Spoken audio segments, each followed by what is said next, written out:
Il n'y avait plus de majorité. majorité. Cette majorité, elle s'est petit à petit, depuis plusieurs mois, depuis l'arrivée de Manuel Valls à Matignon, elle s'est effilochée.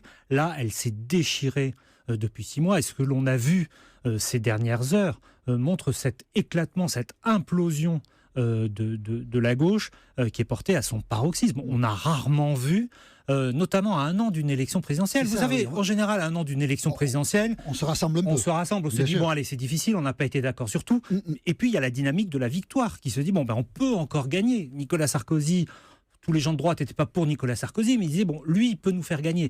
Moi, ce que je ressors aussi de tout ça, c'est quand même le sentiment, au-delà de l'affaiblissement de l'exécutif, c'est le sentiment que quelque part, une grande partie de la gauche considère que c'est perdu. Et donc que ce soit perdu maintenant, que ce soit perdu dans 1 an, ça ne change rien. Et donc il faut déjà préparer en fait la suite 2022, mais ce qui va suivre 2017. Mais juste avant, vous nous disiez, en entrant dans le studio, vous avez regardé hier soir une émission de télé sur une chaîne d'information. Et c'est vrai, vous le disiez, vous avez raison, 2 députés socialistes face à face, l'un est pour la loi El Khomri, l'autre est contre, et on a l'impression de 2 adversaires, et c'est une image terrible, ça. En plus, c'est au sein même, on a vu des majorités divisées entre le RPR et l'UDF. Dans le passé, ça n'était pas toujours le grand amour entre les Giscardiens et les Chiraciens. Qu'il y ait des différences entre le Parti Socialiste et le Front de Gauche, mais là, ça passe bien au sein du groupe majoritaire, celui qui a porté l'élection de François Hollande. Et puis c'est violent, c'est public. C'est violent avec le respect des hommes, mais on voit bien que la violence idéologique est très forte. Et en fait, je reprenais, en 2012, on a publié un sondage assez intéressant qui disait que les Français plaçaient François Hollande à équidistance entre la gauche et le centre-gauche.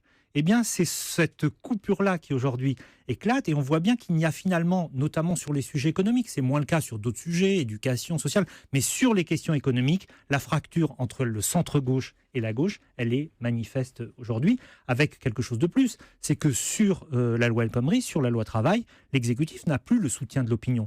Quand il a engagé le 49.3 sur la loi Macron, il avait un soutien à plus de 60% de l'opinion, qui allait même chercher des voix parmi les électeurs de droite. Là, on a une opinion qui, entre les 2/3 et les 3/4, se dit opposée pour des raisons diverses. Les électeurs de droite, ça va pas assez loin, les électeurs de gauche et du Front de gauche, parce qu'ils considèrent qu'on s'attaque à ce totem du Code du travail. Mais cette absence de soutien de l'opinion rend le 49.3 beaucoup plus périlleux, évidemment, pour le gouvernement.